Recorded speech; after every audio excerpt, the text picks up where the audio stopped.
vous êtes tanké, dites-vous? Pouvez-vous me le traduire en français? Enfin, en français sénatorial. Oui, pardon. La délégation aux droits des femmes du Sénat consacre une table ronde à un sujet de plus en plus présent dans le débat public, le sexisme dans l'univers du jeu vidéo et du streaming. Joueuses, streameuses et professionnels du secteur prennent la parole pour partager leurs expériences et interroger les pratiques au sein des communautés en ligne. Pour suivre les travaux du Sénat et les débats de société, abonnez-vous à Hémicycle, likez la vidéo et partagez-la. Madame et Monsieur les rapporteurs, chers collègues, mesdames, nous poursuivons ce matin nos travaux consacrés à la place des femmes dans l'univers du jeu vidéo. Après avoir auditionné les syndicats représentatifs du secteur, des chercheuses ainsi que l'association Women in Games France, nous avons souhaité aujourd'hui donner la parole aux premières concernées, les joueuses et les streameuses elles-mêmes. Par streameuses, j'entends les joueuses qui diffusent en direct des sessions de jeux vidéo sur des plateformes dédiées telles que Twitch ou Steam et interagissent en temps réel avec leur public. Je souhaite la bienvenue à Anna Bressan, référente événementielle Women in Games France que nous connaissons bien. Ultia, streameuse professionnelle qui sera en visioconférence. Mama Prika, créatrice de contenu de jeux vidéo sur Twitch, animatrice d'émissions et ambassadrice de l'association Afro-Gameuse. Mama Paprika, excusez-moi, j'ai dit quoi? Mama Pika, j'ai résumé. Excusez-moi, c'est joli aussi, mais Mama Paprika, on comprend mieux pour le coup. Et Clémence Duno, journaliste et autrice spécialisée en culture web, jeux vidéo et e-sport. Je vous remercie toutes les quatre pour votre présence parmi nous ce matin. Et donc, oui, effectivement, nous voyons Ultia. Je vous remercie donc toutes les quatre. Je renouvelle ce remerciement pour votre présence ce matin. Nous souhaitons partir des réalités vécues, parfois très dures, pour comprendre ce que signifie concrètement être une femme dans les espaces du jeu vidéo et du streaming. Quelles sont les difficultés rencontrées par les femmes dans les communautés de jeu, en particulier en ligne, harcèlement, propos et violences sexistes et sexuelles. Les femmes représentent aujourd'hui la moitié des joueurs de jeux vidéo et elles sont même devenues majoritaires parmi la génération Z des 16-30 ans. Pourtant, cette présence massive ne se traduit ni par la même visibilité, ni par la même reconnaissance, ni par les mêmes opportunités, notamment dans les espaces les plus exposés tels que le streaming. Car le streaming est aujourd'hui devenu un espace de travail, de notoriété et de carrière. Or, les femmes n'y représentent qu'environ 10% des streamers dans un marché pourtant en pleine expansion. Cette sous-représentation pose une question fondamentale. Pourquoi, alors qu'elles jouent autant, les femmes sont-elles si peu visibles dans ces espaces ? La réponse n'est pas à chercher du côté d'un manque d'intérêt, d'ambition ou de compétences. Les femmes qui jouent, et plus encore celles qui streament, se heurtent à une série d'obstacles spécifiques. Une légitimité sans cesse remise en cause, une exposition accrue aux commentaires sexistes, une crédibilité professionnelle plus difficile à établir, un accès plus compliqué aux sponsors, aux opportunités, et surtout une violence en ligne qui structure profondément leur trajectoire. Cette table ronde est importante à plus d'un titre. D'abord parce que le jeu vidéo s'inscrit dans un contexte plus large, celui d'une société où le sexisme et les violences sexistes et sexuelles restent omniprésents. Ensuite, parce que le streaming concentre ses tensions. C'est un espace de visibilité maximale, donc aussi de risque maximal lorsqu'on est une femme. Les joueuses et les streameuses font face à un environnement toxique. Un sondage mené par l'IFOP en mars 2023 montre que 40% des joueuses déclarent avoir subi des comportements sexistes ou des propos à connotation sexuelle dans leurs échanges en ligne. Une proportion qui s'élève à 66% chez les joueuses de jeux de combat. Cela peut aller de remarques sexistes jusqu'à des menaces d'agression sexuelle en passant par des propos obscènes ou encore des commentaires à caractère sexuel. Ces expériences ont des effets très concrets sur les trajectoires des femmes puisqu'elles poussent ces dernières à adopter des stratégies d'évitement et de protection pour échapper à des interactions hostiles comme ne pas utiliser la messagerie vocale, contourner certains modes de jeu, rester entre proches ou masquer leur identité de genre. Autrement dit, elles produisent un phénomène massif d'invisibilisation. Cette invisibilisation a un coût immense. Moins de présence dans les scènes publiques, donc moins d'opportunités et de reconnaissance, et par conséquent, moins de carrières possibles. Parfois, ces environnements toxiques conduisent au pire. Je pense bien sûr à ce que vous avez vécu, Ultia, après avoir dénoncé des propos sexistes et misogynes tenus lors du Z-Event de 2021. Vous avez subi des raids de haine d'une ampleur exceptionnelle. Des dizaines de milliers de messages d'insultes, de menaces, de harcèlement. Votre expérience est malheureusement loin d'être un cas isolé.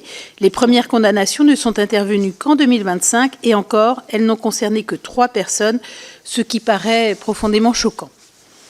Des outils existent, bien sûr, le Digital Service Act au niveau européen et la loi SREN en France qui imposent des obligations nouvelles aux plateformes constituent des avancées importantes. Mais une question demeure. Ces outils sont-ils aujourd'hui à la hauteur de la réalité vécue ? Depuis que nous menons nos auditions, beaucoup de témoignages, beaucoup de données objectives nous invitent à en douter. La question est donc celle de l'effectivité des règles de droit face au sentiment d'impunité que procure encore trop souvent le pseudo-anonymat. Simplicité et rapidité des signalements, visibilité des sanctions qui doivent être suffisamment dissuasives, protection réelle des victimes et responsabilité concrète des plateformes dans l'organisation et la modération de ces espaces.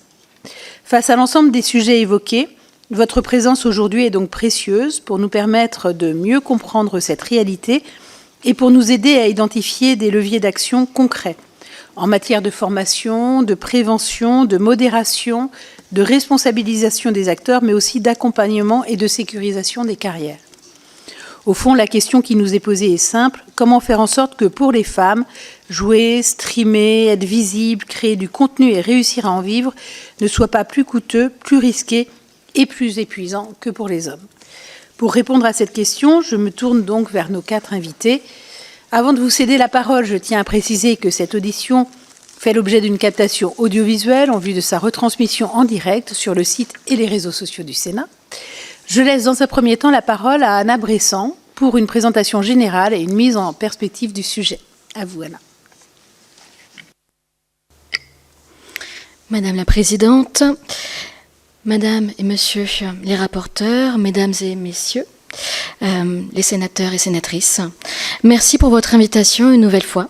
Je vais vous proposer, comme vous l'avez dit, un état des lieux du streaming et de la création de contenu en France, en particulier sur les plateformes Twitch et YouTube, avec un objectif clair. Expliquer ce que c'est, comment ça fonctionne et surtout pourquoi ce secteur reste loin d'être paritaire à tous les niveaux, en détaillant les freins spécifiques, ce qui pèse sur les femmes. Et je structurerai mon propos en citant. En premier, une définition du streaming et de sa place centrale dans le jeu vidéo. En second, les usages et la logique de la communauté. En troisième, la description de l'économie et le métier. Quatrième point, présentation du tunnel de parité, où la parité se perd étape par étape. Cinquième, le cadre de modération et les limites de l'effectivité. Et enfin, je terminerai par le harcèlement, la santé mentale, le phénomène des relations parasociales et le changement culturel. Alors, je vais vous demander peut-être de passer les slides. Merci. Alors, commençons par la définition du streaming. Quand on parle du streaming, on mélange souvent 2 réalités. D'une part, la vidéo à la demande, donc ce qu'on va appeler VOD, regarder un contenu quand on veut, par exemple des vidéos sur YouTube hors direct, c'est important, des replays, par exemple des best-of, des documentaires.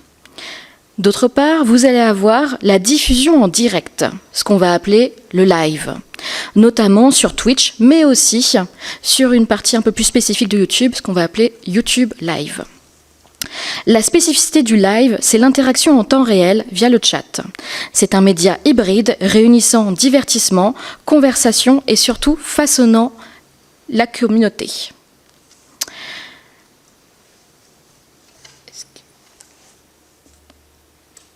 Pourquoi le streaming est indissociable du jeu vidéo ? Le jeu vidéo est un outil culturel et social, On joue, on regarde jouer, on apprend, on discute, on commente une mise à jour, un tournoi, une sortie. Le streaming est devenu un outil de découverte de jeux, un média de communauté et un moteur d'engagement pour l'e-sport et les jeux-services. Sur Twitch, les contenus les plus regardés restent très structurés par le jeu vidéo. Par exemple, comme on a pu l'aborder rapidement avec le rapporteur Adelziane, il y a énormément de personnes qui s'intéressent donc aux jeux comme le jeu GTA 5, dont on attend aussi prochainement la sortie, League of Legends, Valorant, et par des formats conversationnels plus classiques comme le format Just Chatting, c'est-à-dire des lives surtout dédiés à l'échange et à la discussion avec des communautés, un format qui fidélise grandement. Merci. Maintenant, on va passer à la partie des usages. L'Arcom mesure que 70% des Français de plus de 15 ans et plus consomment des vidéos sur les réseaux sociaux, plateformes et peu de partage. Et surtout, YouTube occupe une place immense. L'Arcom indique que 47% des usages sont au moins hebdomadaires. Côté audience, des chiffres récents relayés par une étude médiamétrique datant d'octobre 2025 évoquent 43 millions de personnes de plus de 15 ans ayant regardé YouTube sur le mois de septembre, y compris sur les TV connectées. Et c'est une précision qui est importante, car la télévision connectée est aujourd'hui le premier support de consommation de YouTube aux États-Unis et le second en France, où il progresse très rapidement. Toujours dans le baromètre de l'Arcom, quand on isole les usages live, le format React en direct représente 15% des consommations pour les Français. D'autres contenus live représentent quant à eux 19% de la part de consommation des Français. Donc même si tout le monde ne regarde pas Twitch, chaque jour, le format live est désormais intégré aux habitudes de consommation et de sociabilisation numérique.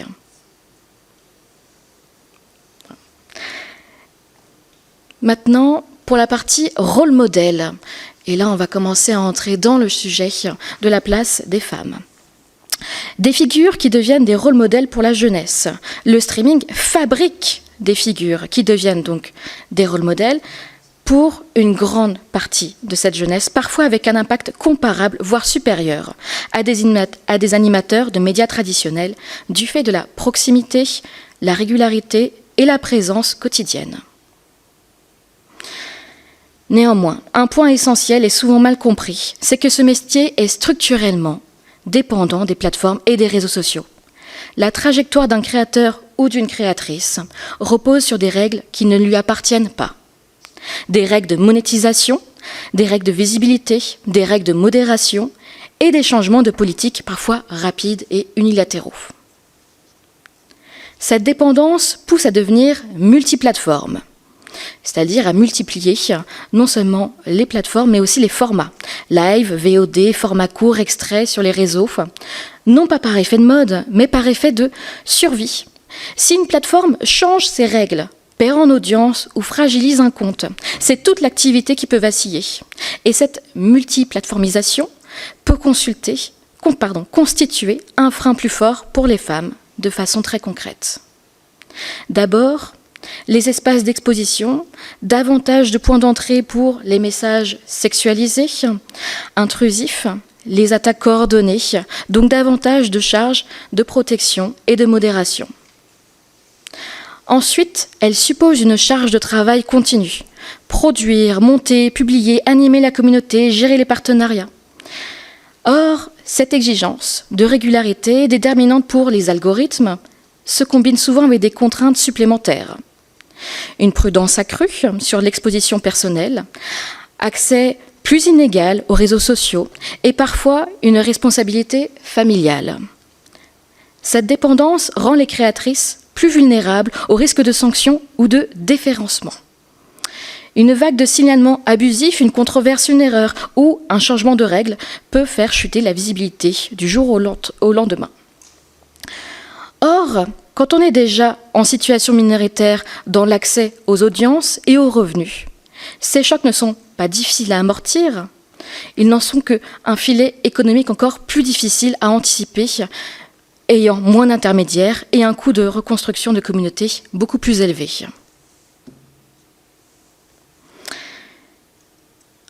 Il y a également, on peut revenir à la slide précédente, pardon, je vais terminer le point.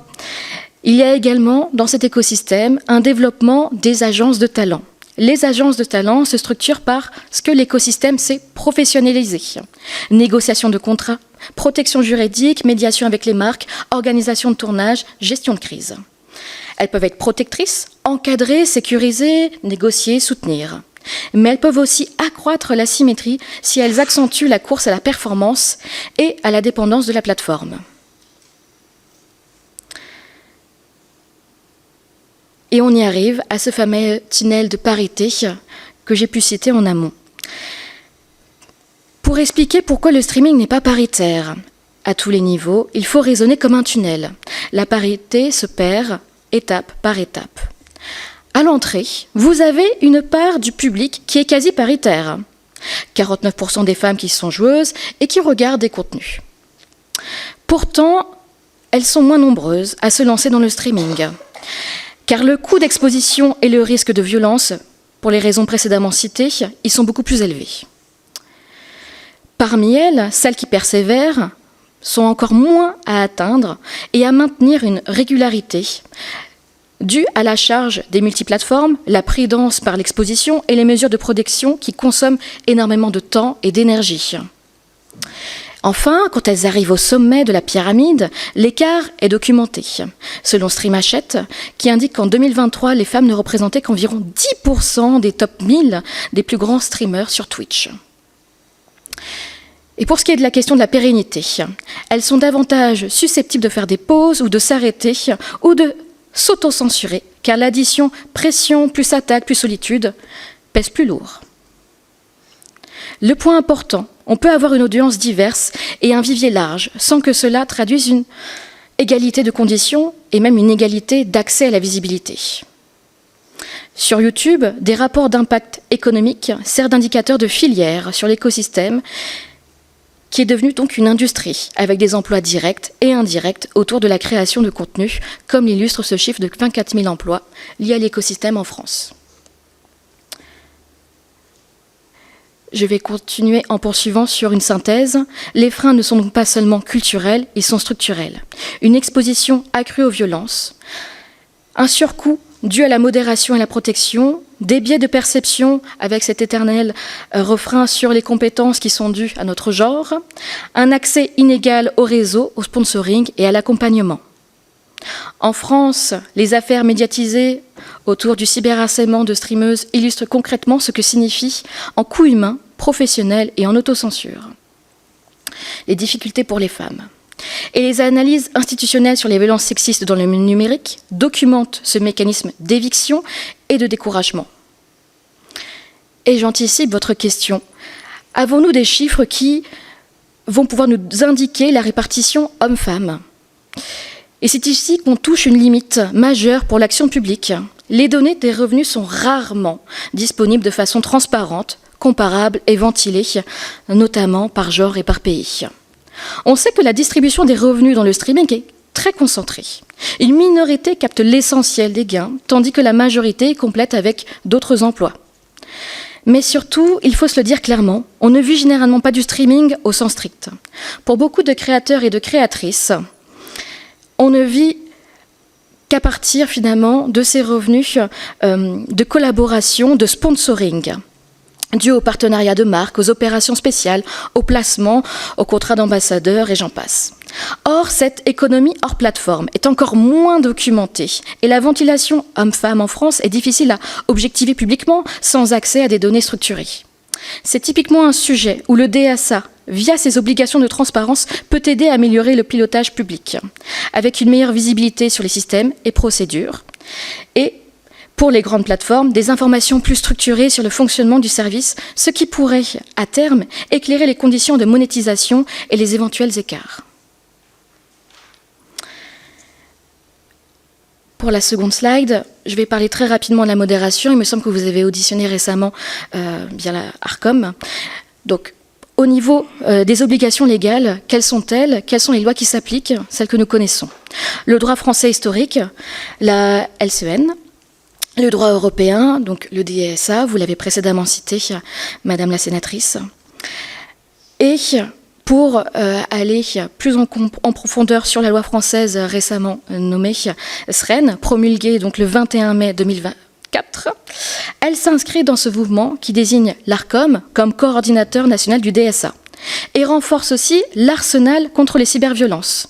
Sur le plan pénal, le harcèlement, y compris en meute, comprenant donc les raids numériques, est incriminé avec notamment la possibilité de suspension, bannissement des comptes, comme peine complémentaire, avec des durées pouvant aller jusqu'à plusieurs mois et davantage en cas de récidive. Ce dispositif vise explicitement à frapper les harceleurs sur leur caisse de résonance numérique. Mais dans la pratique, les attaques sont souvent coordonnées hors plateforme, via des multicomptes, et circulent entre Twitch, YouTube, TikTok, Instagram, Discord et bien d'autres. Et la viralité d'un extrait peut multiplier l'exposition d'une créatrice. C'est pourquoi une approche par plateforme ne suffit pas.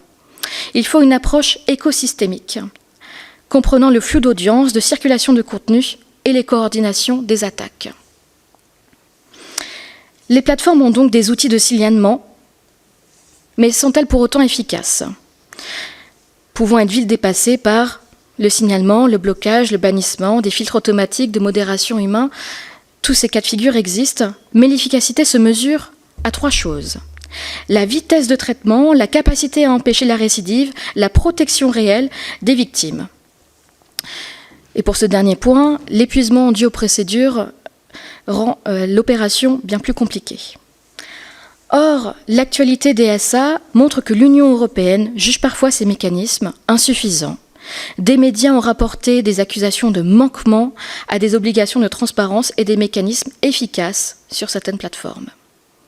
Ce point est crucial. La modération n'est pas un outil, c'est une politique industrielle avec des ressources, des objectifs et des arbitrages.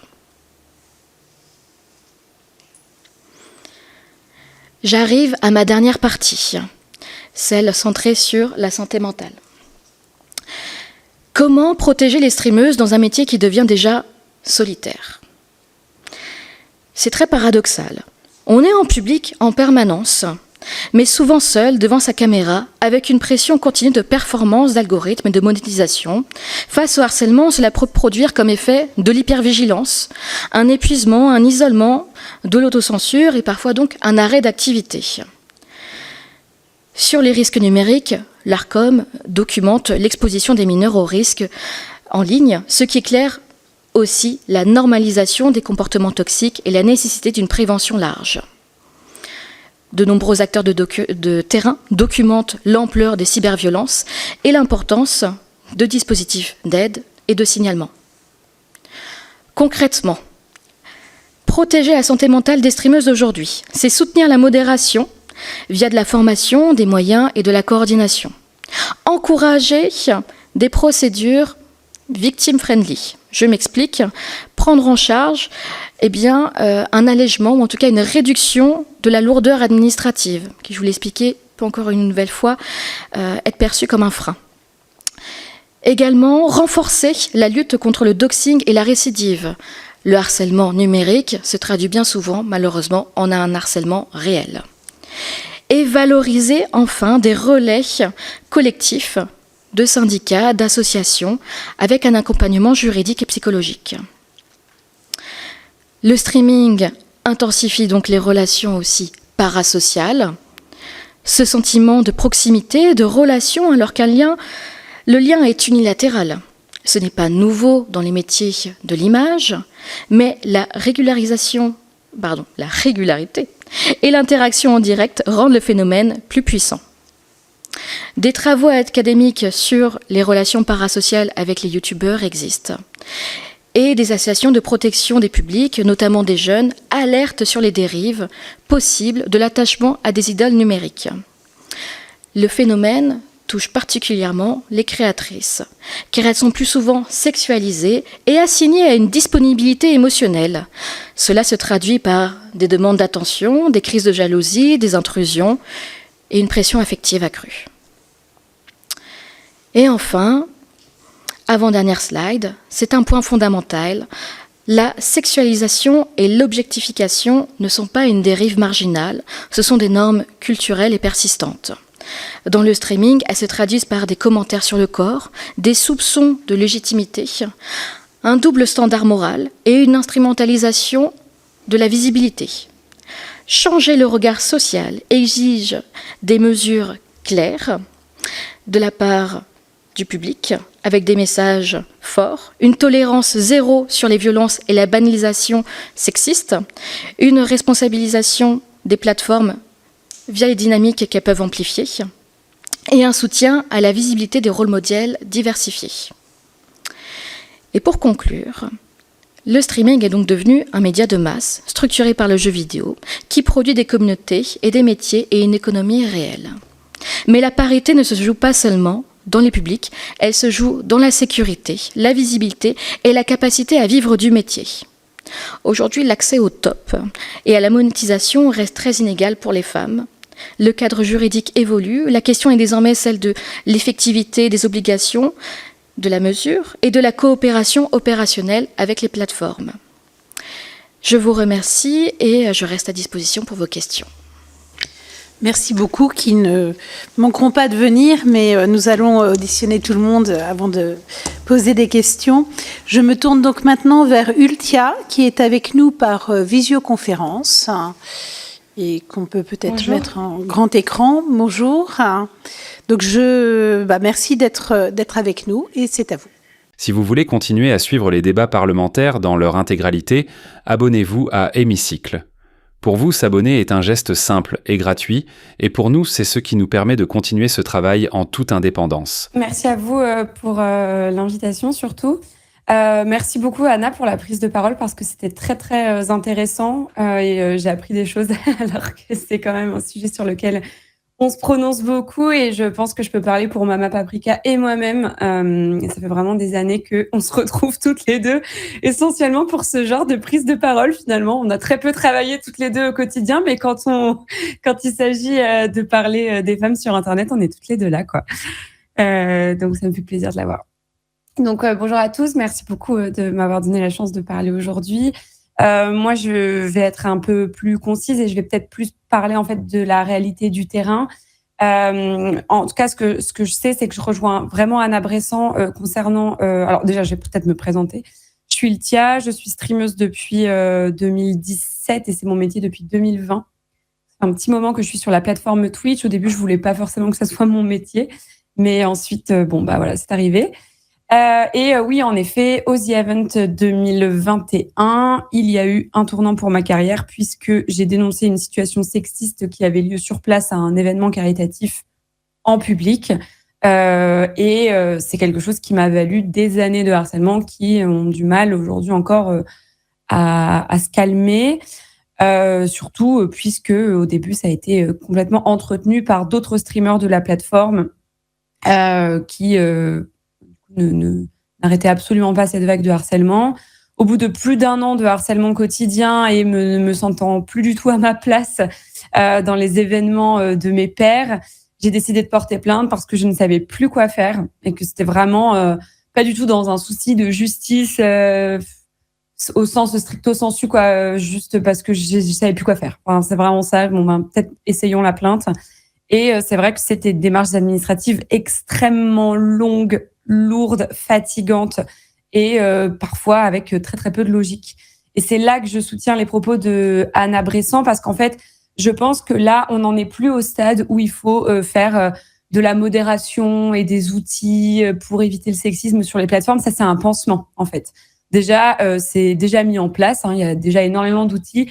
Quand je parle à Twitch, la plateforme sur laquelle j'exerce au quotidien, des problèmes de sexisme, de misogynie, que ça soit de racisme et d'homophobie que je ne subis pas du coup, mais que je sais que mes pairs peuvent subir, ils me parlent sans cesse des outils de modération. Oui, ok. Mais quand est-ce que vous faites sauter les comptes ? Quand est-ce que vous donnez un accès à la police facilement aux adresses IP, aux personnes qui sont derrière ces comptes ? Quand est-ce que vous empêchez la possibilité de se recréer un compte ?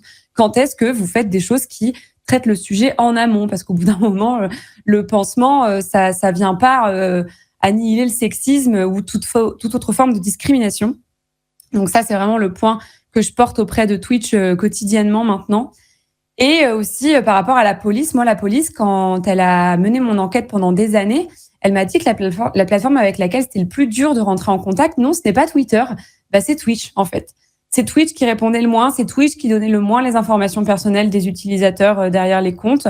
Et c'est ce qui a fait qu'à mon procès, alors même qu'il y avait 800 personnes dans mon dossier, il y en a eu que 3 le jour J qui étaient présentes pour ce fameux procès. Voilà.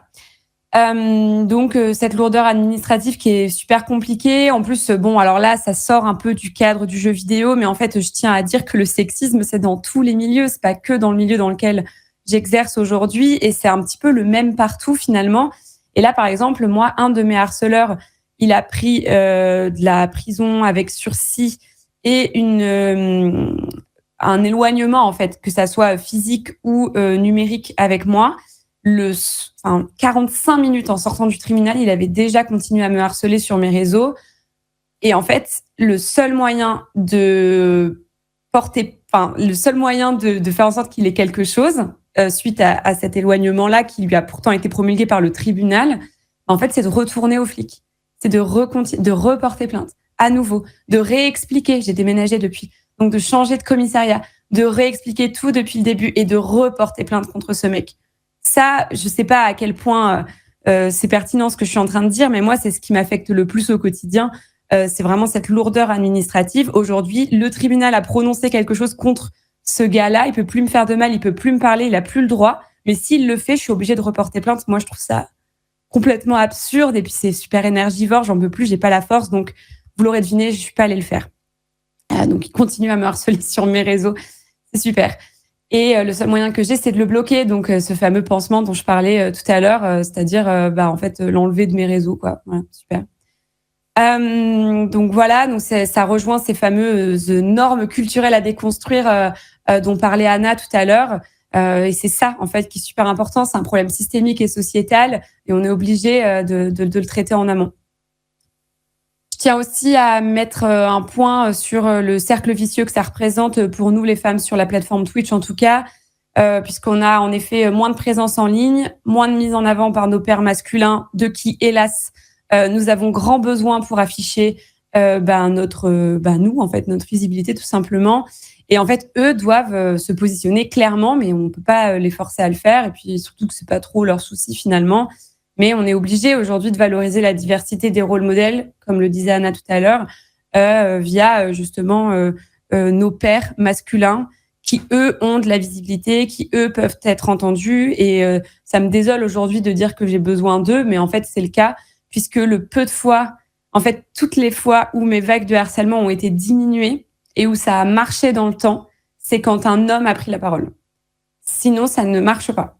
C'est que quand un homme a pris la parole. C'est quand des hommes ont pris la parole suite à ma prise de parole, au The Haven 2021, que j'ai continué à me faire harceler si eux aussi étaient dans une position de harcèlement. Et si eux sont dans une position de mais qu'a donc fait Ultia pour mériter ça, vous devriez pas la harceler, et ben là, mon harcèlement diminue. C'est le seul moyen que j'ai trouvé pour arrêter mon harcèlement. C'est le fait de faire entendre ma voix. Et puis alors moi, depuis tout à l'heure, je suis une des plus grosses streameuses de la plateforme.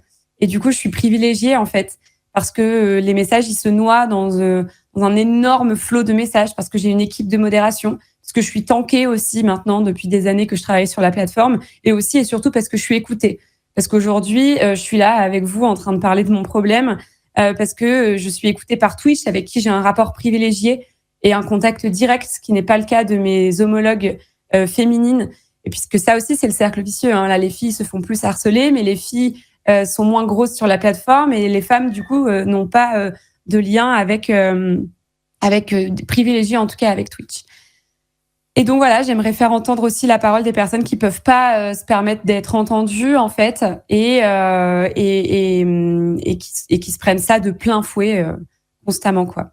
Je pense à peu près avoir fait le tour de ce que je voulais vous dire, mais si vous avez des questions, surtout n'hésitez pas. Alors, j'en ai juste une pour l'instant, puisque les questions viendront après. Vous êtes tanké, dites-vous. Pouvez-vous me le traduire en français? Enfin, voilà, en français sénatorial. Oui, pardon. Je pense qu'aujourd'hui, malheureusement, je pense que voilà, j'ai plutôt un profil où j'ai les épaules d'encaisser tout ça. Et que de par non seulement juste ma personne, mais aussi le fait d'avoir des années d'expérience sur la plateforme, d'en avoir fait mon travail, d'avoir du recul sur ça, voilà. Je pense qu'on n'est pas toutes. Peut-être que Mama Paprika pourra mieux le profil d'un tank. Je pense qu'on est. D'où tanké, le profil d'un tank. C'est bon, non, mais voilà. C'était ça. Désolée pour. Non, mais il n'y a aucun problème. Ça nous permet d'enrichir notre vocabulaire. Je pense, enfin, en tout cas, ça manquait au mien. Non, super. C'était très bien. C'était très clair. Et merci beaucoup. Et je pense qu'on aura effectivement des questions ensuite. Mais je laisse maintenant la parole à Mama Paprika. Il y a 2 boutons chez moi, je ne sais pas pourquoi. Bonjour, merci beaucoup pour cette invitation et des bisous Ultia. Dommage que tu ne sois pas là, mais écoute, les emplois du temps. Donc je m'appelle Mama Paprika, c'est le pseudonyme que j'utilise sur les réseaux depuis 2020, l'année où j'ai commencé à faire du streaming. Je fais principalement du jeu vidéo indépendant. Principalement sur PC et j'ai la chance également d'être animatrice d'émissions pour la chaîne Twitch d'Arte et également pour la chaîne Première Outre-mer. J'ai 2 émissions avec ces différents médias et j'ai également le privilège d'être ambassadrice de l'association Afrogameuse qui lutte pour plus de diversité dans le secteur du jeu vidéo dans son ensemble. Ça va être au niveau des professionnels, des créatrices de contenu, mais également au niveau des joueurs et des joueuses et des représentations dans les jeux vidéo. Le nom Afrogameuse, il se concentre évidemment sur les personnes afro-descendantes genrées au féminin, mais en vérité, c'est pour plus de diversité dans son ensemble. Les intersectionnalités, elles sont présentes dès là.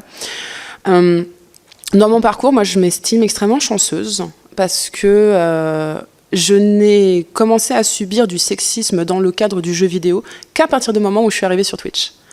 Avant ça, j'ai eu ces opportunités génial d'entrer dans des cercles de joueurs fans de RPG à travers des forums, tout ça, où encore là j'étais vraiment l'une des rares femmes présentes, mais j'ai été entourée d'une gentillesse et d'un accompagnement dans ma culture vidéoludique qui s'est faite vraiment avec douceur, sans volonté de nuire ou de me sexualiser. Mais c'est à partir de Twitch, effectivement, où je me suis dit, ok, parce que je suis une femme noire, dans déjà, ce que disait déjà Ultia, dans la société, mais alors dans un milieu qui est celui de Twitch, rattaché encore très majoritairement aux jeux vidéo, mais aujourd'hui vous pouvez faire absolument tout ce que vous voulez sur Twitch, et c'est ça la beauté aussi de la plateforme. Je me suis retrouvée en face d'une violence concentrée sur un canal qui était le mien. Parce qu'en fait, quand on est sur Twitch, quand on est sur sa chaîne, on est chez soi. On a ses propres règles, on a sa direction artistique, on a tout, on a sa petite communauté. Et en fait, on se fait attaquer précisément ici par rapport à ce qu'on est, ce qu'on représente, ce qu'on pense, ce que les autres aussi pensent qu'on représente. Par exemple, il y a encore 2 semaines, j'ai eu quelqu'un qui est arrivé sur ma chaîne pour me dire « Coucou ma star, tu me montres tes seins ?» Voilà. La personne a eu la gentillesse de dire coucou, c'est déjà pas mal. Pareil, il y a aussi ce gros point, donc je disais, je suis une femme noire et je suis fière de le dire sans détour. Je subis de la misogynoire sur la plateforme. Donc la misogynoire, c'est l'intersection entre le racisme associé aux femmes noires et le simple fait d'être une femme, où je vais avoir des des wesh négresses, voilà, d'où tu viens, retourne dans ta case, tout ça, ce genre de choses. Et ce ne sont pas des cas qui sont isolés. Je vais en profiter, vu que j'ai cette opportunité d'écoute, de parler de 2 cas. Le cas d'une collègue qui fait également partie de l'association Afrogameuse, qui, elle avait à l'époque, je crois, 10 personnes sur son live. Elle était en train de fêter ses 6 mois de la création de sa chaîne.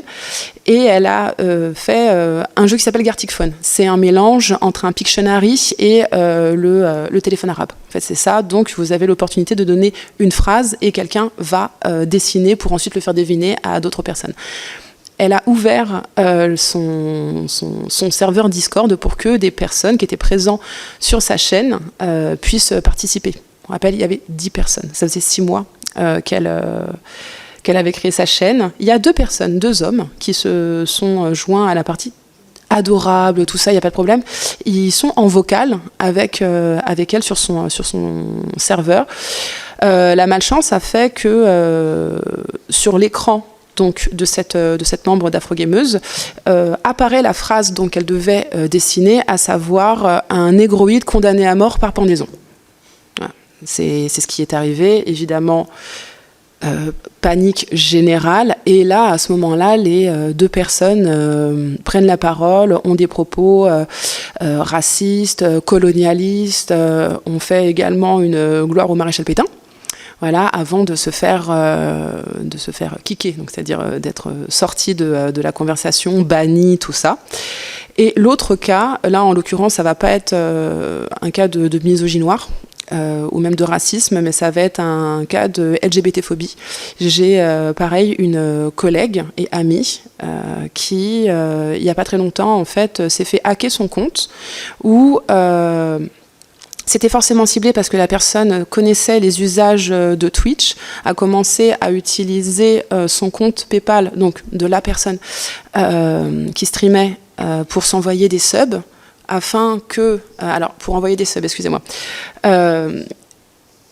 Twitch fonctionne sur une base d'abonnements où en fait les personnes peuvent donner de l'argent pour offrir des abonnements, ce qui va soutenir la chaîne en l'occurrence. Et là, la personne utilisait le propre compte de la streameuse pour donner des subs donc à sa propre chaîne. Donc en fait pour l'alerter. Et on est sur des 5 subs, 20 subs. 20 subs, c'est plus de 100 €, on va dire. Voilà. Donc, connaissant la personne qui est dans une grande précarité, autant vous dire que moi, j'étais en train de jouer en plus avec elle à ce moment-là. Donc, hop, elle arrête le stream. Et là, en fait, la personne prend possession de sa chaîne et commence à diffuser des images pornographiques. Et je ne pourrais pas m'empêcher de penser que c'était une attaque ciblée parce que c'est une personne non-binaire qui se genre au féminin. Et on ne pourra pas m'enlever ça de l'idée. Et en fait, ça, c'est 2 cas. Il y en a un qui date d'il y a 4 ans, il y en a un qui date d'il y a 3 semaines, comme ça. Donc, il y a vraiment cette volonté de nuire où les femmes, les personnes non-binaires ainsi que les personnes non-blanches subissent au quotidien sur Twitch. Ultia l'a dit, il y a des outils de modération qui existent et j'ai la chance également, je vais très souvent dire que j'ai de la chance parce que je suis extrêmement chanceuse d'avoir un lien direct également avec Twitch malgré ma petite communauté. J'ai eu l'opportunité de créer des liens avec eux directs et donc de pouvoir déjà signaler le cas de mon ami, que ça soit par rapport à l'acte raciste ou alors à l'acte LGBT-phobe. Et on me dit, oui, il faut signaler, il faut faire ci, il faut faire ça, il faut monter des dossiers, tout ça. C'est extrêmement procédural, c'est extrêmement coûteux. Et actuellement, je vois une vraie baisse d'attention dans la modération de la plateforme Twitch.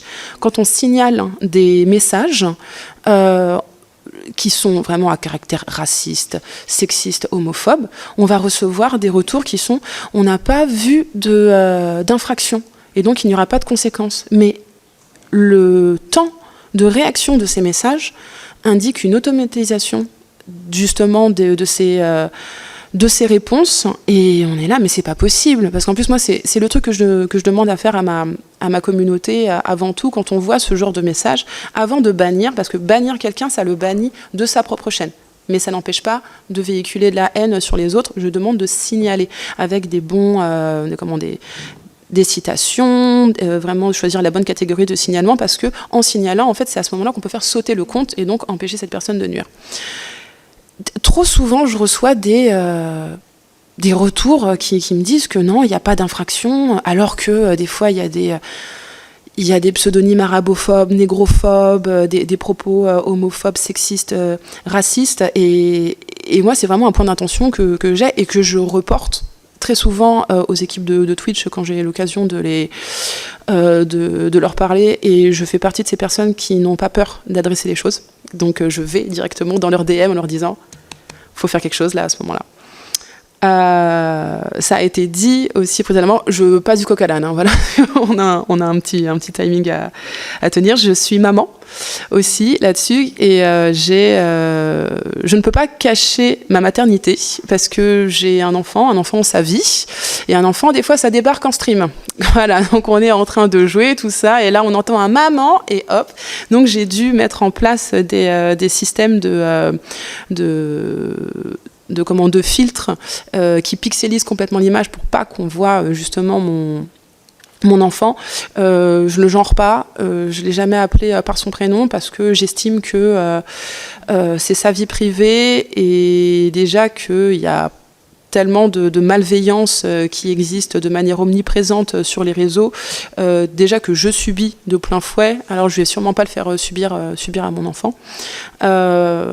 C'est un point qui est assez important parce que ça me limite aussi dans mes heures de streaming. Je profite du fait que l'enfant ait 7 ans et donc que l'enfant aille à l'école, donc je cale vraiment mes heures de streaming sur son planning. Mais je sais que ça peut aussi représenter des freins au niveau des opportunités, déjà parce que je suis une femme, déjà parce que je suis noire, déjà parce que je suis maman. En fait, les marques, elles vont penser marketing, elles vont penser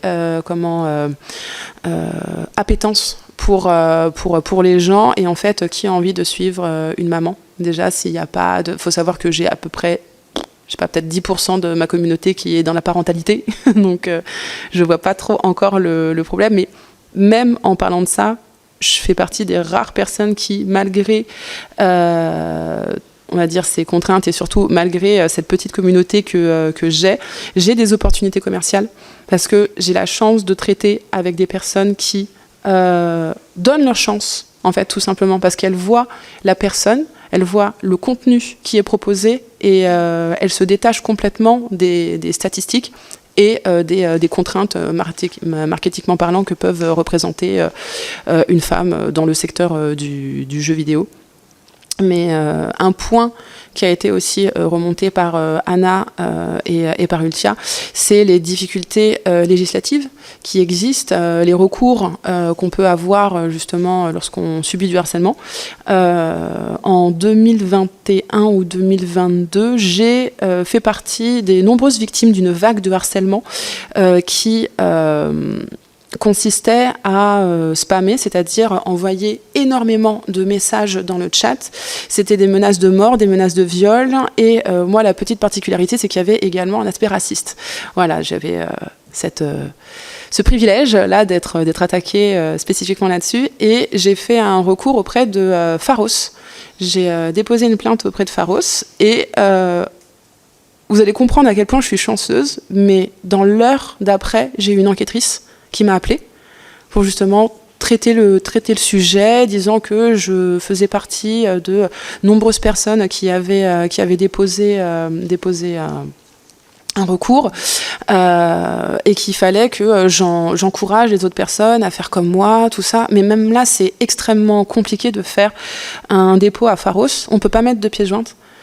Donc, je ne sais pas si ça a évolué depuis, mais j'avais pas l'opportunité de faire des pièces jointes, donc j'ai dû faire un WeTransfer en mettant tous les dossiers, tous les screenshots. Mais je sais qu'il y a une volonté du côté de ces institutions de prendre en charge, comme elles peuvent, nos plaintes, nos nos angoisses face à ces violences qu'on subit. Et quand je vois le nombre de personnes qui sont justement affectées au bureau de Pharos, je me dis qu'effectivement, c'est normal qu'ils soient débordés. C'est normal que je ne sais pas combien de personnes reçoivent une réponse, ne serait-ce qu'un vu de la part de Pharos. Je pense que c'est minime. Il doit y avoir peut-être 98% de non-lus. Et moi, je fais partie encore de ces chanceuses. Donc, je pense qu'il y a vraiment cette... faut aller vers ces institutions-là, leur donner les moyens, que ça soit en termes de personnes, que ce soit également en termes de moyens budgétaires, pour faire en sorte que toute personne soit en capacité de se sentir à l'aise, protégée, parce que pourquoi les gens viennent nous voir en stream, c'est pour apporter un contenu, certes, mais aussi une humeur, une ambiance, et avoir ce stress, cette boule au ventre de quand on lance son stream, et de se dire qu'en fait, allez, aujourd'hui, peut-être que je vais me prendre une fléchette, et même si c'est des pics, et on se dit, allez, je suis bien entourée, tout ça, ça nous touche quand même. C'est forcément, on reçoit 1000 commentaires qui prônent la gentillesse, on va évidemment retenir le seul qui nous... Alors j'allais dire quelque chose, mais qui nous embête plus, qui dit des choses méchantes, voilà. Voilà. Et c'est quelque chose vers lequel il faut vraiment aller, faut continuer à aider justement faire ces efforts-là. Et je rejoins également Ultia sur l'aspect Boys Club. C'est comme ça qu'on l'appelle en fait aujourd'hui, c'est-à-dire le groupe de garçons qui ont l'impression qu'ils n'ont pas de rôle à jouer dans justement cette sous-représentation des femmes et des personnes non blanches également autour de ces personnes. Moi, j'ai un jeu. Dès qu'il y a un événement qui se fait, je compte et les femmes, les personnes non binaires si jamais elles sont outées, et les personnes non blanches. Et je vois. Et... Je vais prendre par exemple l'exemple du Z-Event de l'année dernière.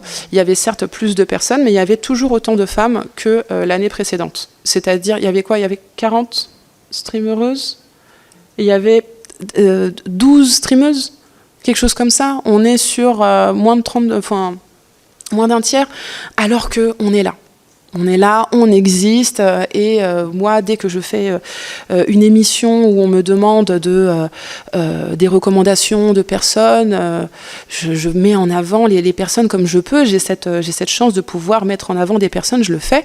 Et la réponse que j'ai le plus souvent en face, c'est « Ah, on n'y a pas pensé parce qu'on ne les a pas trouvés. » Non, vous n'avez pas cherché, tout simplement. Et il y a vraiment cet effort à faire du côté des institutions, du côté des marques, de mettre en avant les personnes parce que ces personnes, elles existent.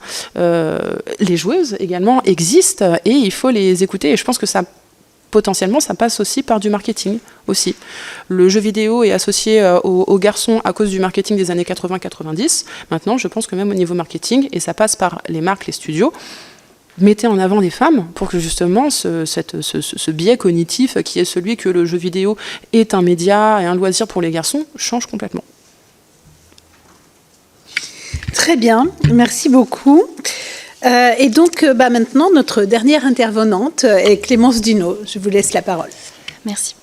Madame la Présidente, Monsieur et Madame les rapporteurs, Mesdames, Messieurs, mon amour du jeu vidéo, je le tiens de mon père. Il n'a jamais été un grand bavard, il parlait assez peu de sa passion pour les jeux. À la place, il me laissait regarder quand il jouait, et ce depuis toute petite.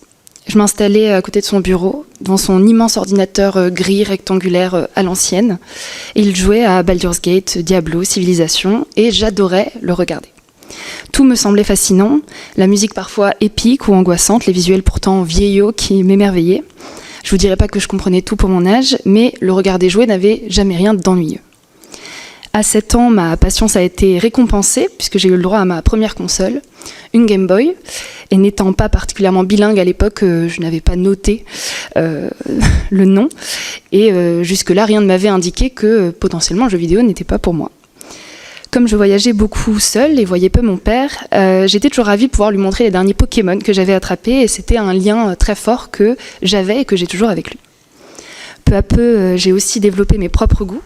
préférant les histoires fantastiques de Baldur's Gate au combat incessant de Diablo, la tranquillité des Sims aux jeux de course, et les descentes de ski de SSX3 aux parties de FIFA. Ce qui est sûr, c'est que ces mondes et ces histoires m'ont fait grandir, tout autant que mes lectures ou les dessins animés que je regardais à l'époque. Ils m'ont donné une culture, une appréciation des arts numériques et un amour des récits interactifs. À partir du lycée, j'ai un petit peu délaissé les jeux vidéo, déjà parce que l'idée que c'était un truc de garçon avait commencé à faire son chemin, mais aussi parce qu'on m'avait fait croire que les jeux vidéo, c'était pas quelque chose de sérieux. Ce qui était sérieux, en revanche, c'était le journalisme et les relations internationales. Donc j'ai commencé par suivre cette voie, jusqu'à ce que des années plus tard, on me propose de travailler au service Pixel du Monde. Et c'est là que j'ai réellement pris conscience que les jeux vidéo n'avaient rien d'une lubie, que c'était une industrie culturelle majeure dans laquelle les femmes avaient déjà toute leur place. Et que finalement, le vrai problème était, comme on me l'a dit, c'est de nous avoir fait croire qu'on n'avait pas notre place, que c'était un monde de garçons. Et le pire, c'est que certains continuent d'essayer de nous faire croire ça. Quand on nous conseille d'arrêter de jouer plutôt que de subir du harcèlement, quand on nous dit que c'est difficile de s'identifier aux personnages féminins alors qu'on a passé notre vie à s'identifier à des hommes parce qu'il n'y avait que ça, quand on nous renvoie systématiquement à notre corps ou notre genre dans notre travail pour nous dire que ça doit être plus facile quand on est une femme, qu'on aurait peut-être du favoritisme sur les réseaux, quand on nous regarde avec méfiance quand on dénonce nos agressions, comme si peut-être c'était un petit peu de notre faute, qu'on cache notre identité en ligne parce qu'on sait ce qu'on risque si on se montre. Tout ça contribue à créer un climat de peur et de violence qui dissuade, inquiète et peut parfois détruire les femmes qui essaient de s'épanouir dans ce milieu. Comme mes collègues, il me semble important de noter que ce n'est pas limité aux jeux vidéo, évidemment, et qu'essayer de résoudre ces problèmes structurels de violence faites aux femmes en s'attaquant uniquement aux médias et non à ses racines sociétales ne permettra jamais un changement profond et durable dans le secteur. Je terminerai ma courte intervention en posant quelques pistes de réflexion qui me semblent importantes. La question du coup de l'application des lois déjà en vigueur, qui sont encore trop peu connues ou trop peu appliquées. La protection de la santé mentale des femmes, comme l'a dit Anna, qui travaillent sur Internet, qui sont livrées à elles-mêmes dans un métier très solitaire et très violent. L'éducation du public aussi sur les mécanismes psychologiques dont on parlait, comme les phénomènes parasociaux, qui nourrissent certains comportements violents, et qui sont aussi exacerbés sur les plateformes de streaming. La mise en place d'un dialogue avec les entreprises privées du secteur pour aller au-delà des simples interdictions. Et bien sûr la question des aides financières, notamment accordées à des associations qui luttent pour le droit des femmes dans ce milieu. Et je vous remercie et je suis prête, comme mes collègues, à répondre à toutes vos questions et à détailler plus amplement ce que je viens d'aborder. Très bien. Merci beaucoup pour toutes vos interventions. Je vais laisser la parole au rapporteur. Qui veut commencer ? Adelziane. Merci Madame la Présidente. Mesdames, merci beaucoup pour votre présence et même virtuelle ou en dématérialisé. On vous voit sur l'écran à nos côtés. Merci beaucoup pour cette présentation. On a déjà eu l'occasion d'échanger à nombreuses reprises. J'étais allé au Women Games Forum pour échanger aussi avec les personnalités féminines qui sont impliquées dans le monde des jeux vidéo. Je crois qu'on arrive à un moment assez important de nos travaux, puisque nous avons vraiment souhaité dans un premier temps travailler sur la place des femmes au sein de l'industrie du jeu vidéo. Nous avons pu travailler aussi sur la question des stéréotypes qui sont véhiculés à travers le jeu vidéo lui-même, dans la construction des personnages féminins à travers les époques, que ce soit, on en parlait tout à l'heure, l'époque de la NES, l'année, voilà. Et aujourd'hui, ces personnages féminins, parfois des personnages féminins volontaires, ambitieux, déterminés, mais parfois évidemment très sexualisés, qui s'inscrivent dans une forme de stéréotype qui peut avoir ensuite des implications sur les comportements des uns et des autres sur les réseaux. Et aujourd'hui, la pratique du live, qui est, lui, je pense, on l'a dit, je crois, hier, quand on a eu cette audition, le jeu vidéo ne porte pas en lui des germes négatifs, mais il est l'incarnation d'une société, comme le monde du cinéma, comme le monde de la télévision, comme les réseaux sociaux. Et à un moment, la question du streaming, et c'est là où j'ai besoin de vos éclairages, et ce réceptacle de tous les comportements les plus négatifs. On a parlé de racisme, on a parlé de sexisme, on a parlé de misogynie qui s'exprime de manière totalement délétère et sans barrière. Et les témoignages que vous avez apportés, vous aussi à travers plutôt une expérience journalistique, doit nous interroger sur la manière dont, d'un point de vue législatif, à terme, mais on est Je pense que la sénatrice Billon pourra en parler. C'est la question aussi de notre capacité à travailler sur les enjeux de l'anonymat de manière générale, sur les réseaux sociaux, sur cette capacité, le pseudonymat, je crois que c'est un terme que vous utilisez régulièrement. Moi, j'avais 3 points sur lesquels je voulais vous interroger. Alors, madame est partie. Là, je ne la vois plus. Elle a dû faire un petit tour. Parce que justement, elle a été, comme vous, victime d'attaques très violentes. On a parlé de plusieurs dizaines de milliers de commentaires sexistes. Moi, j'ai été frappé du fait que la communauté a bougé quand un homme a pris la parole pour la défendre. Donc, c'est très, très significatif. Oui, je la vois à nouveau. Vous êtes de retour ? Oui, moi, ma question, elle s'adressait à vous toutes. C'est, vous avez parlé... Excusez-moi, j'ai dû m'absenter urgemment. Mais pas de problème, pas de problème. Vous avez parlé d'une modération en baisse sur Twitch. La grande difficulté, c'est que quand on est en live, bien sûr, évidemment, les commentaires font partie de l'économie du live. C'est-à-dire que ça montre qu'il y a une dynamique, qu'il y a du monde qui est impliqué, que ça bouge. Vous avez parlé d'une modération en baisse sur Twitch que vous avez constaté récemment. Est-ce que vous pouvez nous dire concrètement comment, avec Twitch, vous travaillez sur ces questions de modération ? Est-ce qu'il y a des personnes... Alors, est-ce que ce sont vos équipes directement ? Est-ce que vous avez évoqué, vous, votre profil aujourd'hui qui est plutôt bien installé dans l'économie du live et donc vous avez des équipes autour de vous qui vous aident à modérer, mais est-ce que Twitch est en capacité, on en vient à la responsabilité, je pense régulièrement, à la fois des plateformes en elles-mêmes, on a pu le voir dans des choses dramatiques qui sont passées sur Kickstarter, je pense en particulier, où là la responsabilité de la plateforme a été mise en cause, mais avec très très peu d'impact au final, sinon entre guillemets, la bonne volonté de la plateforme. Donc voilà, vous parlez de la modération en baisse sur Twitch, qu'est-ce qui peut être possible de porter dans les prochains mois sur cette nécessité d'imposer aux plateformes une plus grande régulation. Et enfin, ma deuxième question, pour pas être trop long, quand vous évoquez la question de la place des femmes dans les événements en live comme The Event, est-ce que vous voyez justement dans la lutte contre le sexisme dans le jeu vidéo, des propositions qui pourraient être portées, vous l'avez dit, je crois, c'est 3 condamnations seulement dans le cadre des attaques qui ont été menées. Pour votre part, je pense que Pharos, vous avez évoqué la chance que vous avez eue d'avoir une réponse rapidement, mais des moyens peut-être trop faibles, une ergonomie pas très moderne de la... Voilà, c'est bien WeTransfer, mais c'est vrai que télécharger des pièces jointes en ligne, c'est plus simple. De votre point de vue, est-ce que il y a des choses à mener pour justement renforcer cette prise en charge de la parole des femmes sur les réseaux, sur les plateformes en ligne lorsqu'elles sont attaquées? Ultia, je te laisse répondre. J'allais dire la même chose pour toi. Alors, merci, c'est gentil. Donc oui, alors moi personnellement, c'est pas comme Mama Paprika, j'ai pas constaté qu'il y avait un problème récent avec Twitch par rapport à la modération. Je le trouve plutôt constant. J'aimerais juste amener un point que j'ai pas mentionné tout à l'heure. En fait, le problème avec Twitch, c'est le fait que ça soit américain et que nous, on soit situé en France. Alors, faut savoir un truc, c'est que aux États-Unis et dans les autres pays, ils ont absolument pas le même cas de harcèlement. Le harcèlement sexiste, raciste et homophobe est particulièrement fort en France. C'est Twitch France qui nous l'a dit. Et d'ailleurs, les US, eux, quand Twitch France essaie de porter le souci, les US sont en mode « mais vous, les Français, c'est trop bizarre, on ne sait pas ce qui se passe en fait ». Et ça, c'est un vrai truc. C'est inhérent à la France. Et aussi, il faut savoir un truc, c'est que les Américains, avec leur puritanisme, c'est un problème parce que le dog whistle, je ne sais pas si vous savez ce que c'est, le dog whistle, c'est quand on utilise un autre terme pour dire quelque chose. Donc, par exemple, tout à l'heure, Mama Paprika le disait, le N-word, c'est interdit de le dire, mais sur Twitch, ou des insultes homophobes très graves aussi, c'est interdit.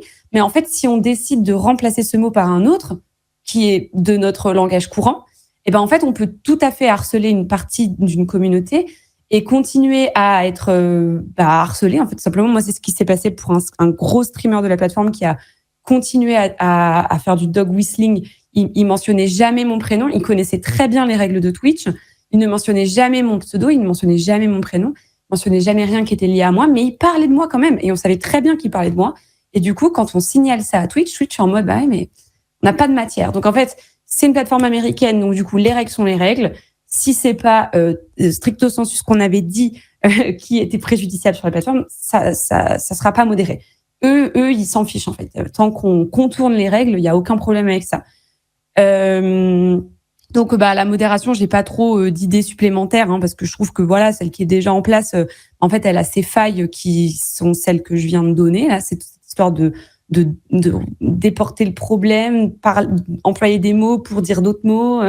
Et puis aussi, il y a aussi un truc, c'est que la plateforme Twitch, on ne peut signaler quelque chose que si c'est en live et observé par quelqu'un de la plateforme. Donc, par exemple, le streamer qui a participé à mon harcèlement ces dernières années, il a enlevé ses rediffusions.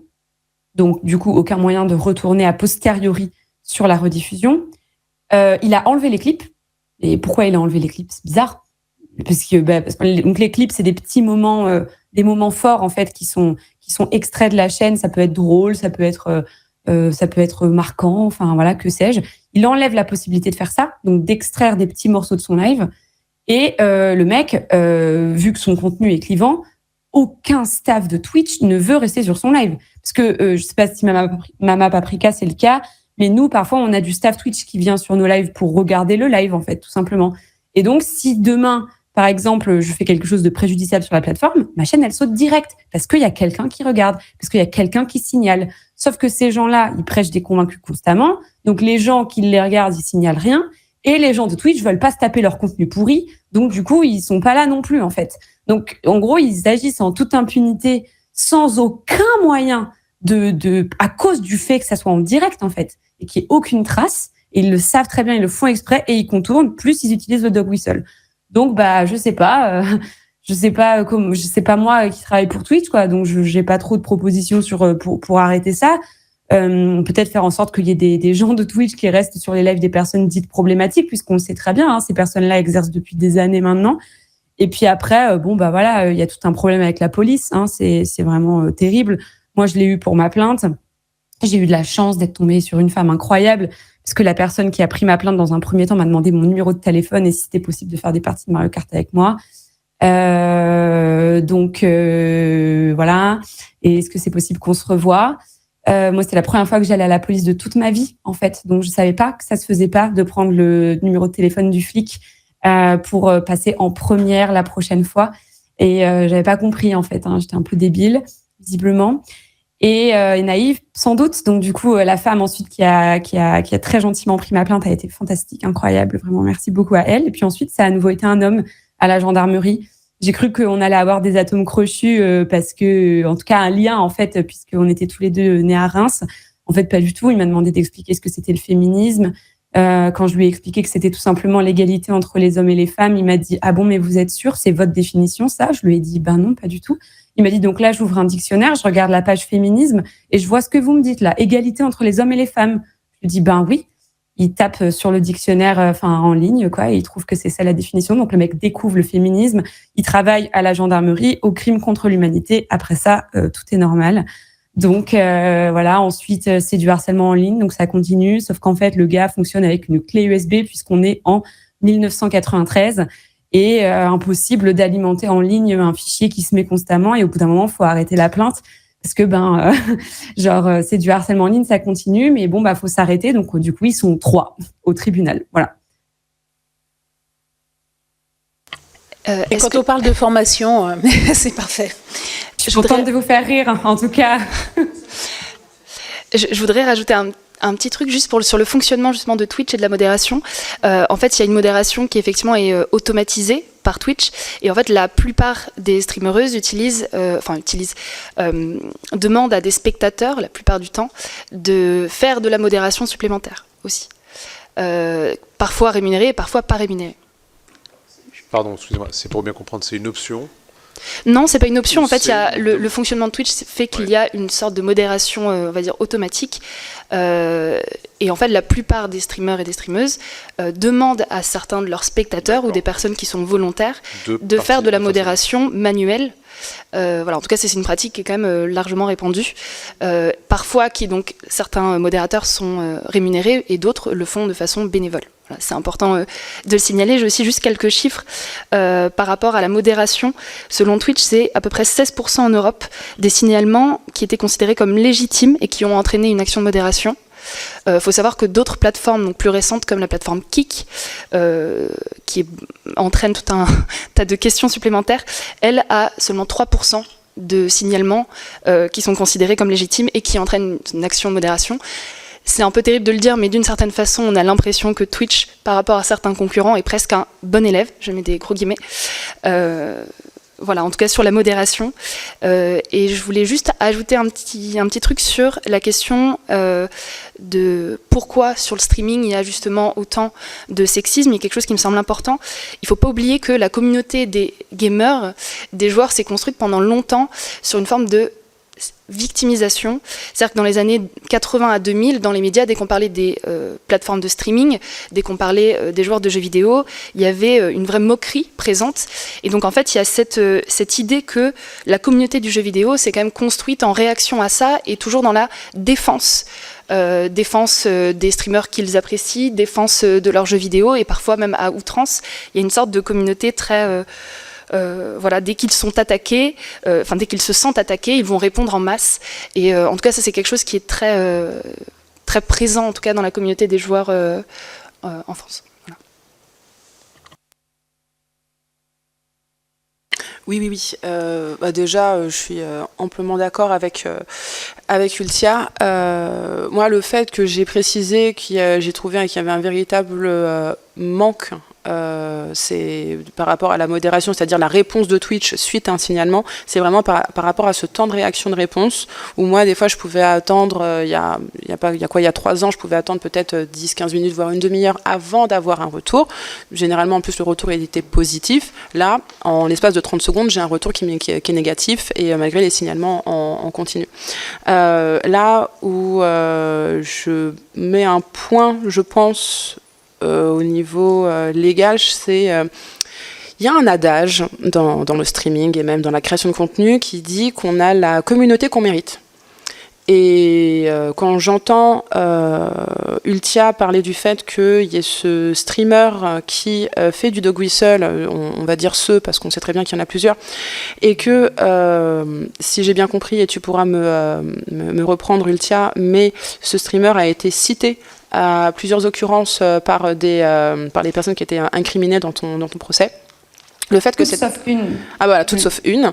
Le fait qu'il n'y ait pas de responsabilité qui soit faite qui soit donnée aux créateuristes de contenu, parce que là, il s'agit d'un streamer, mais je pense que c'est l'intégralité, par rapport aux agissements de leur communauté. Quand on voit un lien concret et fort que potentiellement dans les 800 personnes qui ont été identifiées par Ultia lors de son procès, s'il y a ne serait-ce que 30% de personnes qui sont issues d'une même communauté, faut se poser la question. Quelle est la responsabilité justement de la personne qui gère la communauté? Parce que derrière ça, les personnes vont dire quelque chose que je trouve détestable, à savoir, ils vont dire « je suis pas votre parent ». Je suis pas votre daron, je suis pas votre daronne. Pardon, mais quand on accueille en son sein, c'est pour ça que je précisais en amont le fait que sa chaîne Twitch, en fait, on est chez soi. C'est les gens qu'on invite chez soi, on a un cadre, on a des règles. Et le fait de voir ce genre de personnes donc qu'on accueille en son sein, qu'on accueille au sein de sa communauté, avoir ce genre de comportement et se dire que c'est pas son dos, c'est pas sa responsabilité. Moi, je pense que là, il y a un véritable trou dans la raquette au niveau légal, parce que si on se rend compte qu'il y a une vraie responsabilité de la part d'une créatrice de contenu par rapport à ça, par rapport aux agissements de sa communauté, je pense que il y a un véritable point sur lequel il faut mettre, parce que on l'a dit, le métier de streamer, streameuse, c'est quelque chose qui est réel, qui commence en plus à avoir de plus en plus un poids marketing au niveau des marques. Si on voit justement son image rattachée directement à une communauté et qui est liée, là, cette fois-ci légalement, les marques vont se désintéresser de la personne et pourquoi pas brider sa chaîne, la faire sauter, bannir. Mais je pense qu'il y a là-dedans, outre effectivement très certainement des un besoin de moyens humains et budgétaires au niveau de la modération de Twitch, mais comme le disait Ultia, vu que c'est une entreprise américaine, il n'y a pas du tout les mêmes règles qui sont imposées, et qu'on attend vraiment la violation d'une loi, une agression, pour que les signalements soient pris en compte. Je pense qu'il y a vraiment ce point de responsabilité des créatrices de contenu à avoir sur les agissements de leur communauté. Merci. Merci Madame la Présidente. Alors, je trouve ça effectivement plus que regrettable que vous ayez été accueillis comme ça par des professionnels qui pour moi ne le sont peut-être pas vraiment. Pourrait aller souvent à la brigade concernant la violence aux personnes, pourrait aller à Pharos. Pour reprendre vos termes, j'ai sans doute eu la chance, moi, de voir des gens particulièrement concernés et extrêmement attentifs à leur travail, à leur métier. Donc ça, c'était un propos liminaire. Est-ce que, Ultia, vous avez eu des harcèlements venant de femmes? Probablement qu'il n'y en a pas. Ou alors, est-ce qu'une femme peut prendre un pseudo homme? Parce qu'on voit le contraire, mais est-ce que celui-là, ça pourrait exister? C'est une question que je me suis posée. Ensuite, pardon, je pensais que... Ensuite, vous avez donc eu un procès, il y a une condamnation, il y a une peine. Il me semble que la violation d'obligation, là aussi, c'est quand même une infraction. Donc, on a peut-être un travail à faire de ce côté-là. Le fait que vous soyez obligé de redéposer plainte, enfin, me chiffonne un peu. Donc, je crois que là, il faut qu'on creuse. Mon autre question, vous n'utilisez pas cet outil qui pourrait être le blocage de cette odieuse personne. Ça veut donc dire que bloquer ne sert à rien, donc c'est pas la peine d'avoir ça, puisque peut-être qu'il va rentrer par une autre porte, un autre moyen, donc vous ne l'utilisez pas. Est-ce vraiment utile? D'autres remarques, c'est amusant ça, quand vous dites que votre enfant rentre et vous dites « je suis en train de jouer ». Alors, quand on est... Je pense que vous voulez dire « je suis en train de travailler ». C'est rigolo ce mot que vous jouez. Donc, en fait, votre travail, c'est le jeu est un travail. Je voudrais essayer de comprendre un petit peu mieux ça dans votre tête. Et si votre enfant se destine à faire ce même travail que vous, est-ce que vous pensez que c'est bien, que c'est une carrière qui peut être intéressante, qui ouvre beaucoup de possibilités, qui peut être très épanouissante, ou est-ce que c'est vraiment un monde très à part? Parce que vous avez un langage très à part. Pour moi qui ne suis pas du tout une joueuse, il faut que vraiment je décrypte, il me faut un décodeur, parce que vous avez vraiment des mots qui vous appartiennent, des communautés, donc on essaye de comprendre un peu ce fonctionnement. Donc ça, j'ai trouvé ça tout à fait intéressant de dire ce mot-là. Est-ce que vous pouvez nous éclairer toutes les deux sur ces remarques que Oui, bien sûr. En fait, moi, littéralement, je joue aux jeux vidéo. C'est mon travail. C'est mon travail, c'est celui d'Ultia aussi. Et on a aujourd'hui la chance de pouvoir allier notre travail et notre passion pour les jeux vidéo. On a un métier passion. Ça, c'est très drôle. Moi, en plus... vous m'avez posé la question de savoir si jamais mon enfant voulait faire du streaming ou autre chose, je l'encouragerais. Je l'encouragerais parce que j'ai la chance d'avoir assez de bouteilles justement pour lui inculquer les défenses que l'enfant a besoin d'avoir pour commencer, mais également l'encourager. Moi, je ne vois pas de limite à ce que mon enfant débute le streaming. Évidemment, je vais attendre sa majorité. Avant de commencer quoi que ce soit, parce que là actuellement je crois que c'est minimum 13 ans pour avoir un compte Twitch, que ça soit en tant qu'utilisateur ou en tant que streameuse. Donc moi j'attendrai quand même un maximum là-dessus, parce que faut prendre le temps, tout ça, c'est une envie. Et puis surtout, se lancer dans le streaming, c'est pas forcément faire carrière. C'est avant tout partager des moments avec des personnes, effectivement, se forger une communauté, c'est-à-dire se rendre compte qu'il y a des gens qui ont la même appétence pour les jeux, mais aussi les sujets de discussion, parce que pareil, comme je disais, on parle beaucoup de jeux vidéo, mais on peut tout faire sur Twitch. On peut lire des livres, on peut réagir à des reportages, on peut faire du sport, on peut faire de la musique, on peut absolument tout faire. Et moi, j'ai pas de contraintes là-dessus. Mon enfant joue aux jeux vidéo aussi. Je suis toujours présente, par contre, quand l'enfant joue, parce que c'est quelque chose que j'aime bien. L'enfant n'est pas forcément adroit, donc je suis là pour récupérer la manette au bon moment. Mais c'est un moment surtout de partage, c'est une passion que j'aime voir quand Liel est en train de « Oh, j'ai réussi, maman !» Tout ça, c'est un vrai plaisir. Et si un jour mon enfant me dit j'ai envie de me lancer dans le streaming, dans la création de contenu, je serai là. Je ne vois pas en fait à quel moment il faut l'empêcher de se lancer dedans. Je vais compléter ma remarque. Est-ce que vous pensez que partager avec des êtres humains, en vrai, dans la vraie vie, c'est pas intéressant aussi? Ou est-ce qu'on pourrait finalement faire une école? L'école en streaming, plus d'école. Comme le télétravail. Voilà, je pousse la réflexion jusque-là, puisque vous faites du sport, vous faites tout en streaming. Est-ce qu'on peut pas, je suis caricaturale, hein, c'est pour pousser la réflexion. Il faut penser hors cadre si on veut essayer d'être un petit peu novateur. À ce moment-là, plus besoin d'école, chacun est chez soi avec son streaming, et tout le monde fait tout chez soi. Non, parce que si je pousse le lien également dans ce que vous dites, en fait, Internet n'a pas d'essence en fait finalement, parce que Internet c'est avant tout et au départ rapprocher les gens et diffuser de l'information, qu'importe où on est sur la planète, même dans l'espace.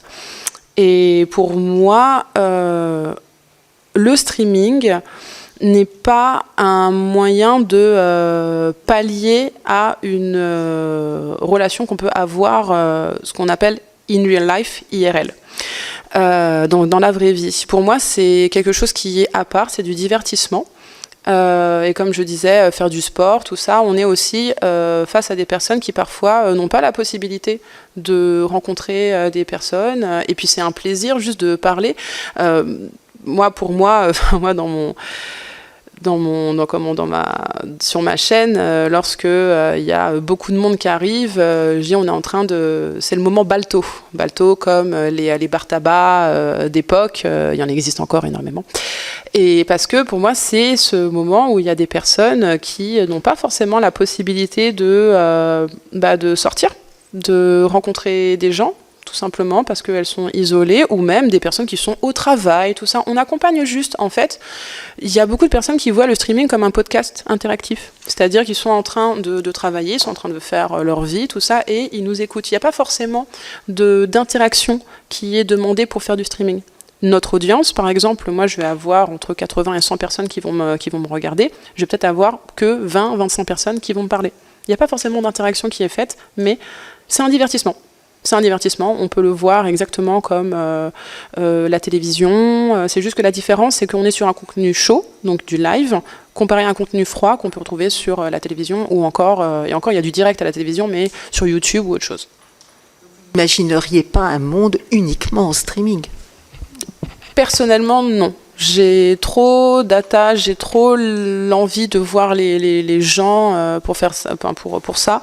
Et c'est du divertissement, et peut-être que ça va faire un lien avec l'aspect parasocial de ce qui est par rapport au métier de créatrice de contenu. Mais non, je ne vois pas un monde complètement dématérialisé. Annick Billon et ensuite Béatrice. Comment? Merci. Merci Madame la Présidente. Ultia pourra répondre dans l'ensemble, donc oui. Je laisse à... Oui, voilà. Merci Madame la Présidente. Merci. Merci à vous Mesdames pour cette présentation. Alors moi, une première question très simple.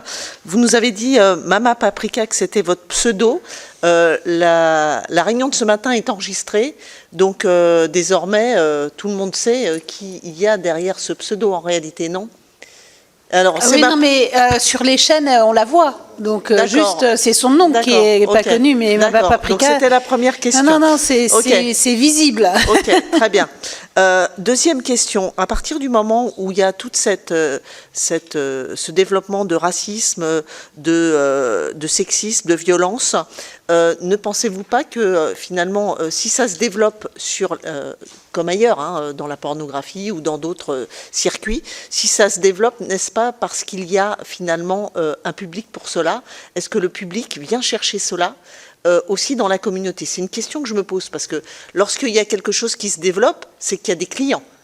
Donc, est-ce qu'il y a une clientèle, un public pour cela sur le streaming? Et j'ai des questions un petit peu techniques, parce que mon degré, semble-t-il, de connaissance du streaming et du fonctionnement est peut-être un peu léger. Je voudrais d'abord vous poser des questions extrêmement précises sur comment s'organise votre travail. C'est-à-dire, est-ce que vous avez estimé qu'il vous fallait une formation spécifique pour développer ce travail?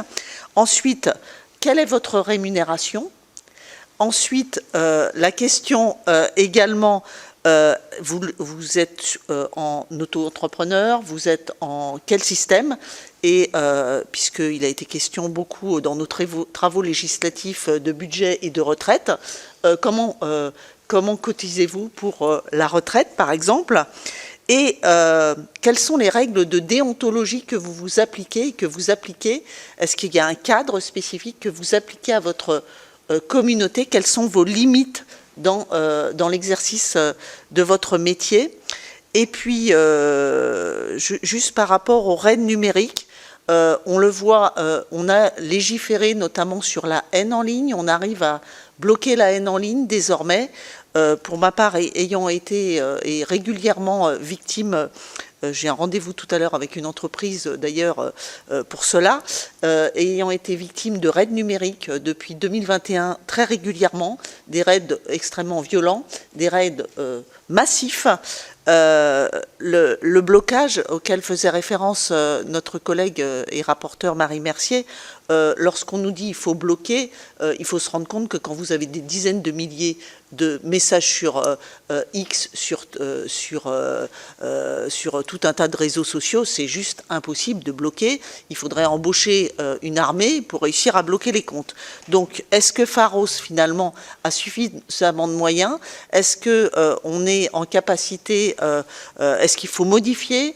Qu'est-ce qu'il faut modifier dans la loi pour que les dépôts de plainte soient plus fluides? Est-ce qu'on a besoin d'outils nouveaux pour pouvoir lutter contre toutes ces violences, toute cette agressivité, toutes ces attaques que vous avez pu subir et dont vous avez témoigné? Je vous remercie, mesdames. Je laisse la parole à Béatrice Boissier. Non, c'est rien. Excuse-moi, Béatrice Gosselin.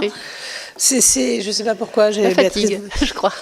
Qui est une femme très bien par ailleurs, mais qui n'est pas toi, Béatrice Gosselin. Merci à vous de cette présentation. Alors, je voudrais m'excuser, mais je suis vraiment complètement étrangère au jeu, donc je n'ai pas votre vocabulaire, et c'est vrai que moi, c'est tout un dictionnaire qui me manque.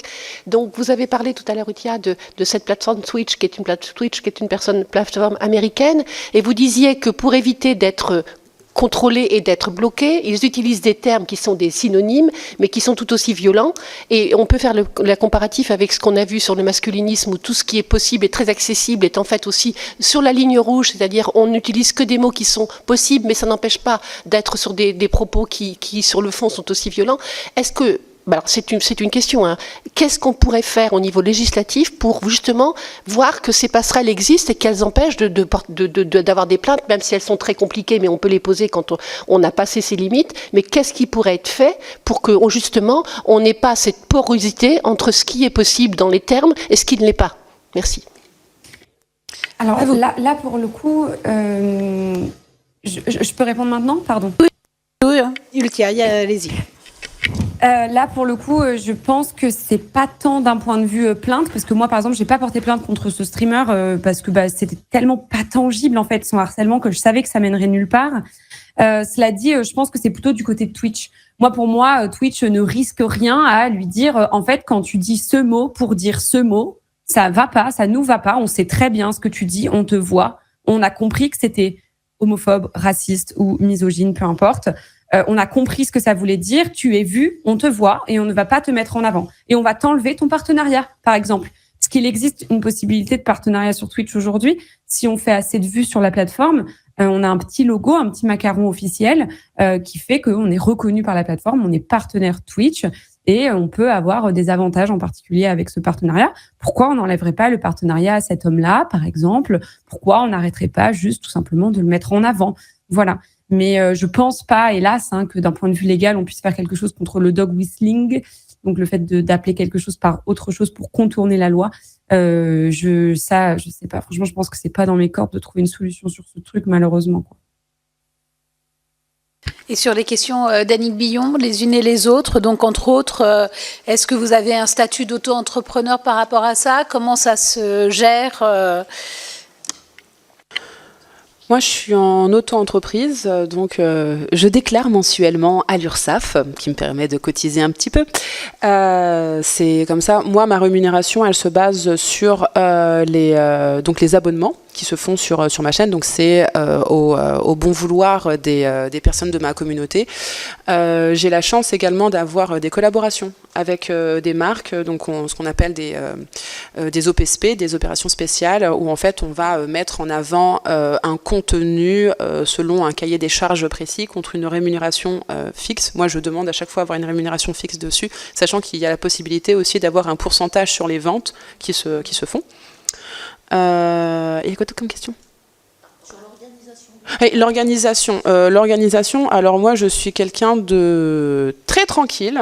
J'ai la chance d'avoir une communauté qui comprend mon rythme de vie, mais en fait au niveau de l'organisation, j'ai pas fait de formation. Par contre, j'en donne.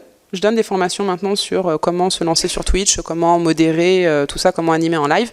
Mais moi, j'ai pas fait de formation. J'ai juste allumé mon ordinateur, allumé ma caméra, allumé mon micro. Je me suis lancée et en fait, au fur et à mesure, on se forme soi-même par rapport aux différents sujets avec lesquels on est à l'aise. Et ceux aussi qu'on ne veut pas aborder. Et ça rejoint justement votre question sur la déontologie.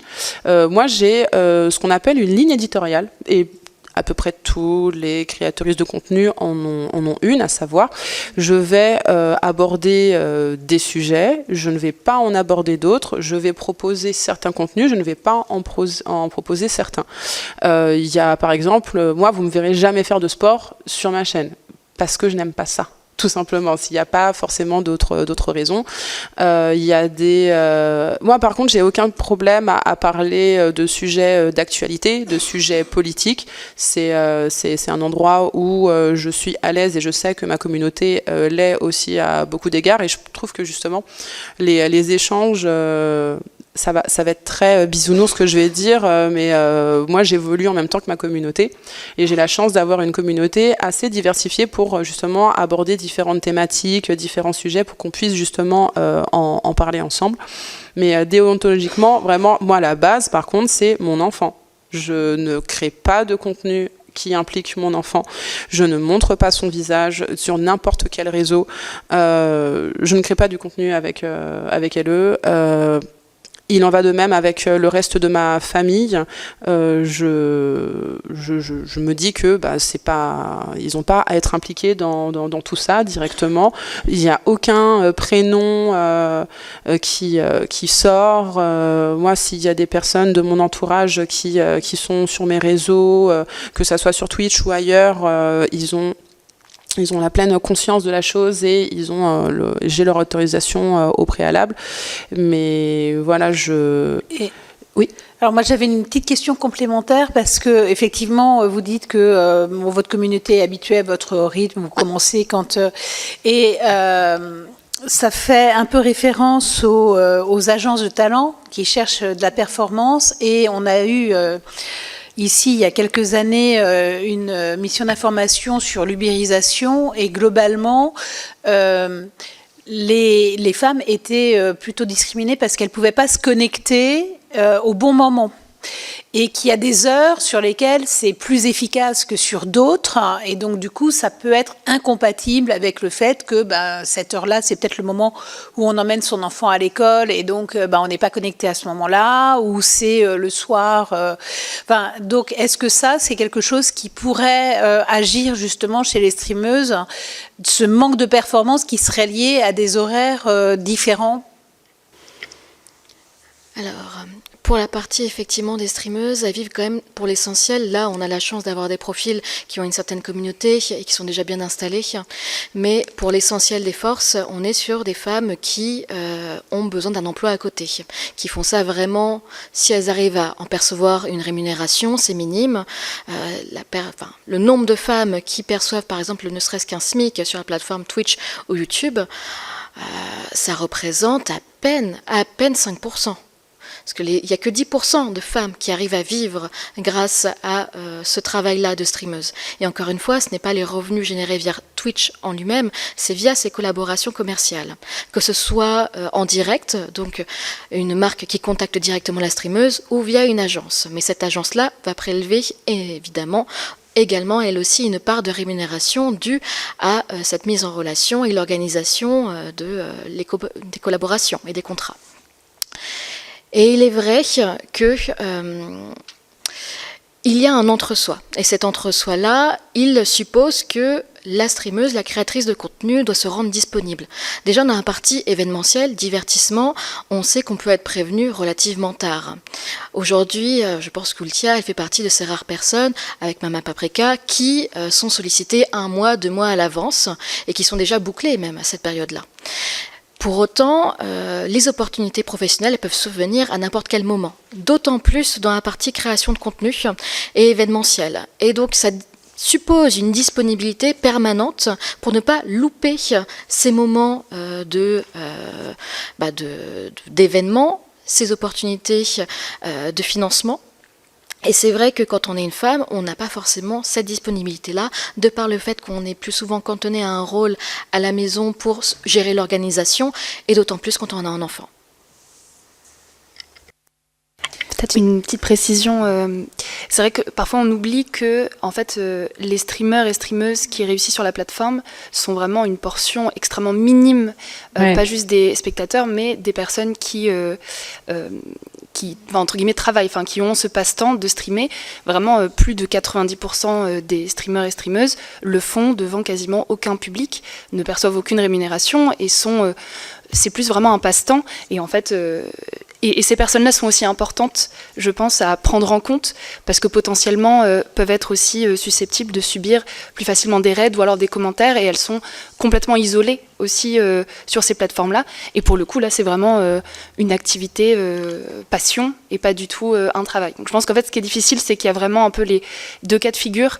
L'immense majorité des streamers, en fait, sont très seuls et font ça un peu tout seul dans leur coin devant 1 à 2 personnes qui peuvent regarder de temps en temps. Et une plus petite partie cumule justement un peu plus les viewers et donc les richesses. Je ne sais pas si c'est pas le terme, mais... Merci. Et ce qui est d'ailleurs très paradoxal, c'est qu'il y a énormément de communication qui est faite pour valoriser ces profils-là féminins par les plateformes, alors que finalement, elles représentent une minorité de ces créatrices qui arrivent à en vivre.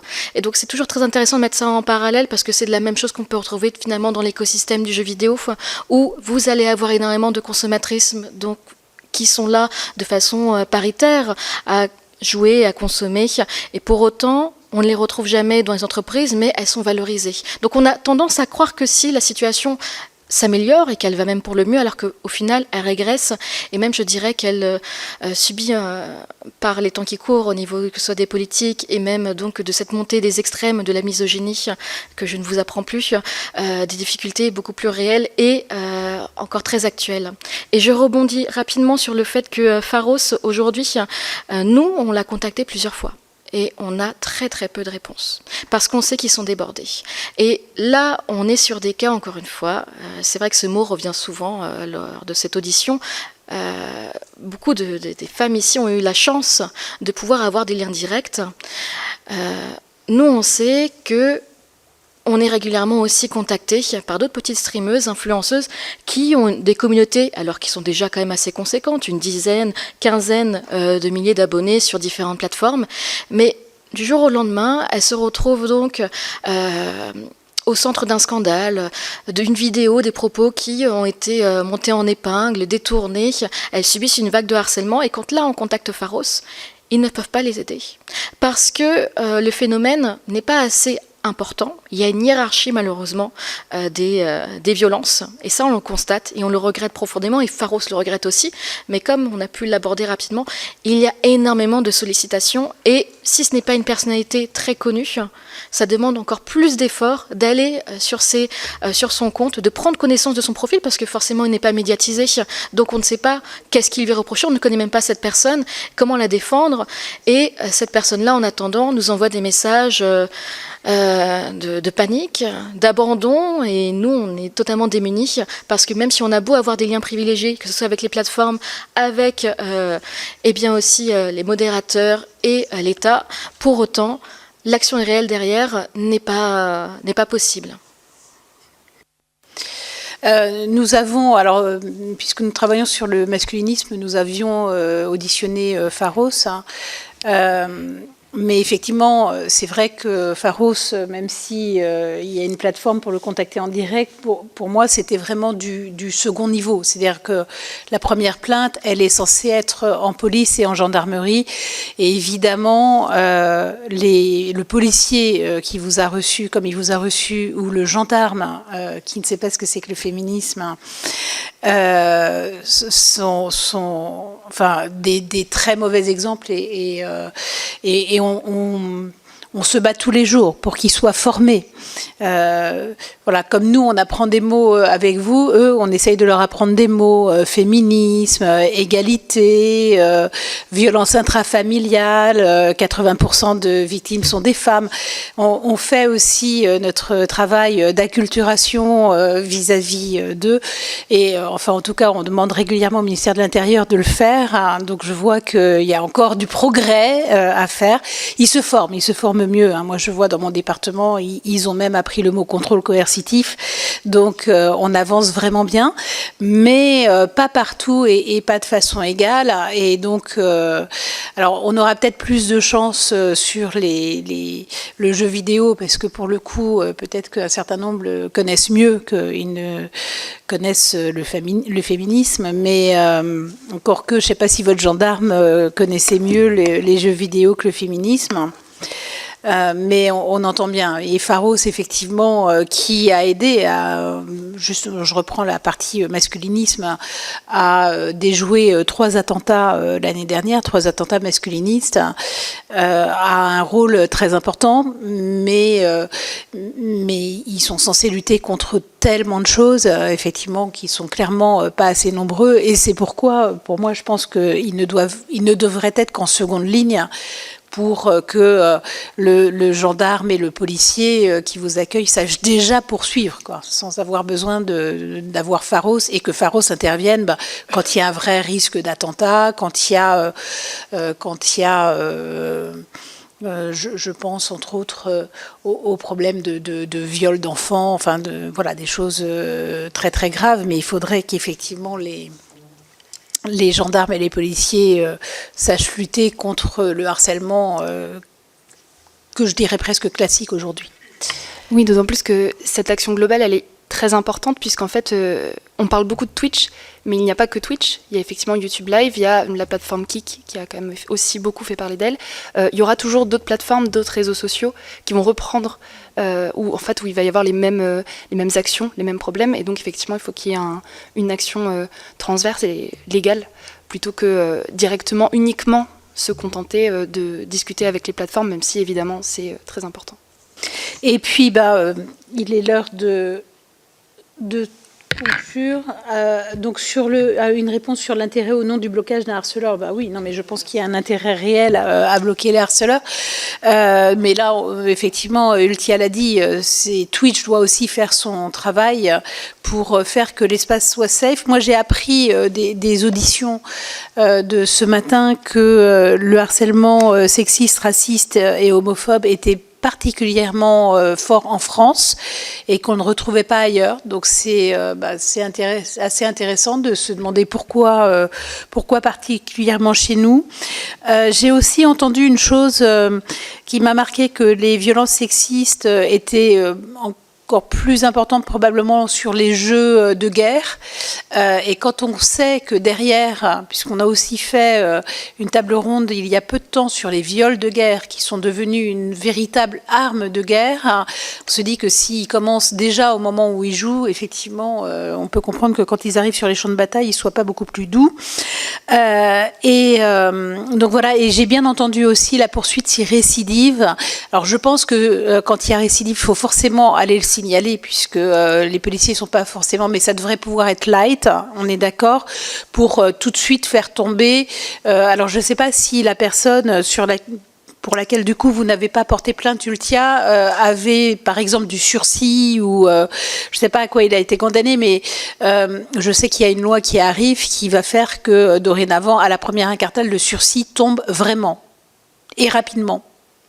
Alors, pardon, j'ai pas la personne auprès de qui je n'ai pas porté plainte. Non, contre laquelle vous n'avez pas porté plainte, celui qui a récidivé en fait, et du coup vous n'avez pas porté plainte contre lui. Lequel j'ai pas à nouveau porté plainte. À nouveau porté plainte. Bien sûr, oui, évidemment. C'était quoi la question du coup? Il avait été condamné. Est-ce qu'il avait par exemple du sursis dans ses condamnations? Oui. Très bien. Il y a du sursis dans ses condamnations. Voilà. Alors, on va attendre que la loi surpasse, mais le principe, c'est que dorénavant, quelqu'un qui récidive, son sursis tombe immédiatement. Donc, peut-être que ça peut calmer ça. Parce que moi, à ce moment-là, ça pourra valoir le coup d'aller porter plainte. Oui, peut-être, probablement. Oui, vous avez raison. Et alors, je voulais juste dire que je disais pas que c'était inutile de bloquer ou que je ne bloquais plus. Moi aussi, je bannis définitivement sur ma chaîne, je bloque énormément.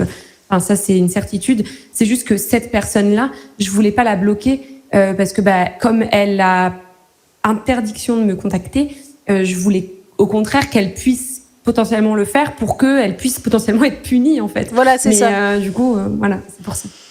Tout à fait. Ok, écoutez, il me reste à vous remercier pour cette table ronde qui était assez intéressante et qui vient...